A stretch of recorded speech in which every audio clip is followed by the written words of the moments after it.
You're following the keto basics, you're intermittent fasting, and the scale's not moving. Let's talk about weight loss stalls in video 4 of the 4-part video series, Keto Made Simple.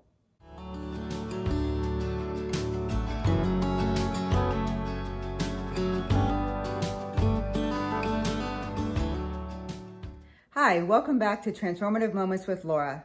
If you're new here, thank you so much for stopping by. This channel is all about health, wellness, and whatever I do to improve my life, I'd like to share with you. Today, we're going to talk all about weight loss stalls. So let's get to it.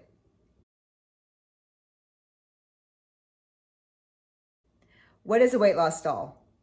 A lot of people think that if they don't lose weight for a couple of days, that all of a sudden they're in a stall. That's just frankly not true. A true weight loss stall is being the same weight for at least 3 weeks. Now, you may be changing in other ways, but if you are using that scale as your sole source of data, that would be a weight loss stall.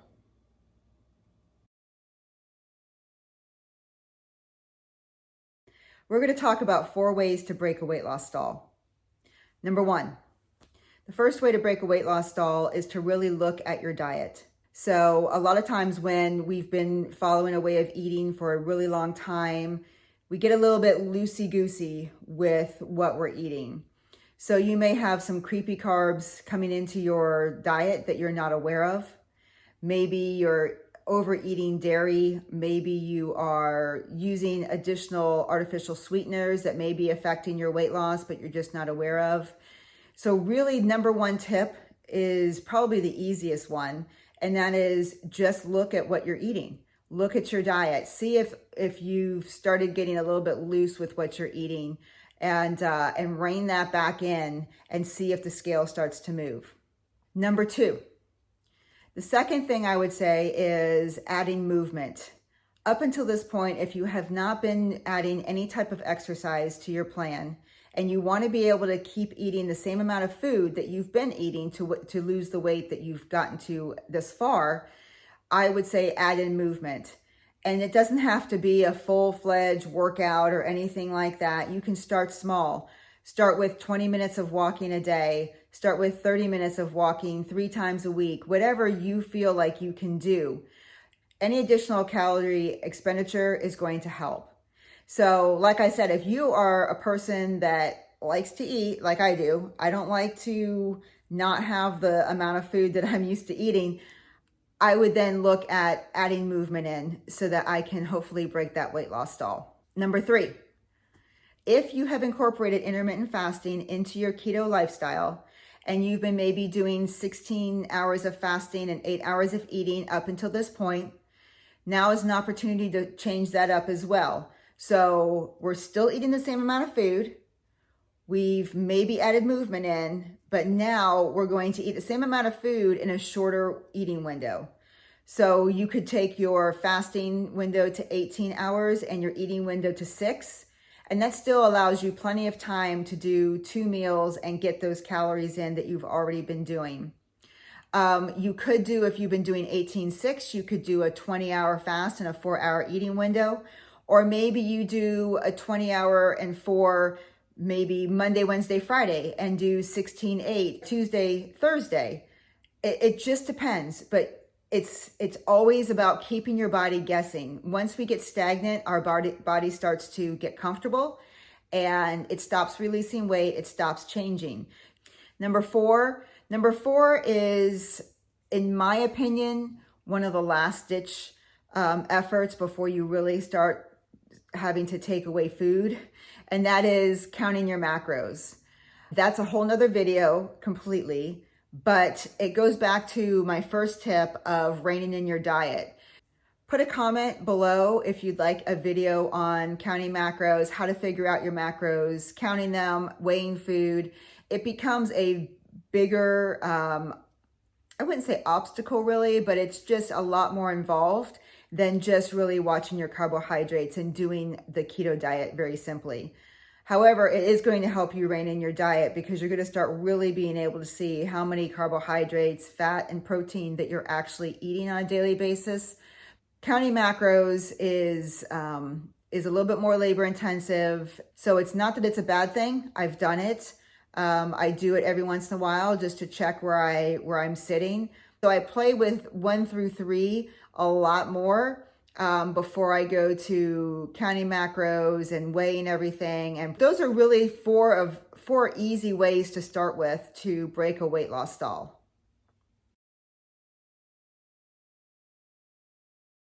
If you remember from my very first video when I introduced myself, I talked about my weight loss stall very briefly. I actually was in a scale, I'm going to be very, very clear here, a scale weight loss stall for 8 months. Let that sit in, let that, think about that. 8 months. I was the same scale weight within a couple of ounces up and down for 8 months. That time was pretty frustrating, especially the first couple of months, because I wasn't where I really understood how to move things forward without becoming very, very difficult.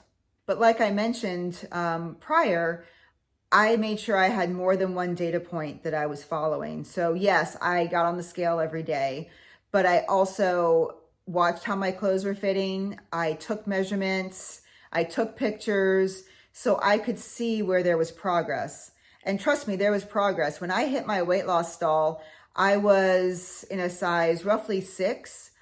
And then by the time I broke my weight loss stall, and I only lost about 10 more pounds, 5 to 10 more pounds, depending on the day, I was in a size 4 for sure, and then some even size 2s. So the scale stayed the same. It stayed the same the whole time, but yet my body composition was continually changing. I had added some exercise, but exercise was very important to me. It helps, especially March 2020. That was a huge motivator for exercise because it kept my head straight. It took down my anxiety levels, everything that was going on. I had gone from traveling pretty much every week in my job to being at home, locked in my house. And so there was a lot of adjustments that had to happen for that. So going on daily walks was how I started. And I walked every single day. I made sure to get sunshine. So I had vitamin D. I felt better. And that was really, really helpful. And it also helped me to keep my mental focus, and it added to my calorie expenditure, all the things that we talked about in the last segment. But I was in that stall for 8 months and I just stayed the course. I kept changing things up as I felt like it. Some weeks I didn't change anything. However, I tried counting macros. I tried changing my fasting windows. I threw in a couple, like I mentioned, after March of 2020, I only tried alternate day fasting a couple of times, but I tried that. I tried a whole bunch of things. And to be honest with you, that scale did not budge. But like I said, I still was shrinking. So that's a really important piece of information to remember. Yes, it can be frustrating and we all want to see the scale go down, but there's things that are happening in our body and our body can only change so quickly. So we've got to make sure that we're taking care of our body. We are eating like we're supposed to. We're giving it the calories. Some people, go off the deep end and seriously cut their calories down, cut their macros down, and that really just hurts you in the end. Because if you are at a deficit for so long, you then do damage to your metabolism. And in order to start eating more food, you've got to try to reverse diet. Once again, a whole nother video, reverse diet to try to get your calories up without gaining a ton of weight back, which happens because your body has used to running on a certain amount of calories. It adjusts, it slows everything down to ensure that it's getting what it needs on a daily basis. I really went through all of the steps I just talked about in our last segment. First, I looked at my diet. Then I added movement. I not only walked, I lifted weights. I know it can be frustrating. I know it can be difficult, but really looking at it simply, looking at it analytically is the easiest and best way. Once you let your emotions get a hold of you, then it's easy to spiral out of control and just give up. And the next thing you know, 6 months later, you're back to where you started. If it even lasts 6 months, you're back to where you started, where you're like, now what do? I have to start losing weight all over again. And it becomes this giant yo-yo. And you know, the keto diet is just like any other diet or way of life. You can easily gain back weight if you stop, you know, eating those whole foods, if you stop watching how you're eating. Any way of eating is going to cause you to gain weight if you just go balls to the wall and start eating all the things that you've missed out on, or that you feel like you've missed out on.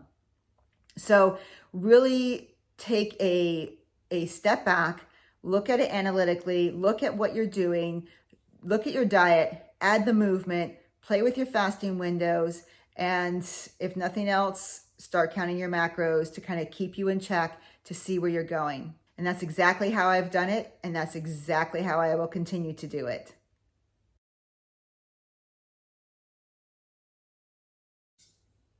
I hope you enjoyed the 4th video of the 4-video series.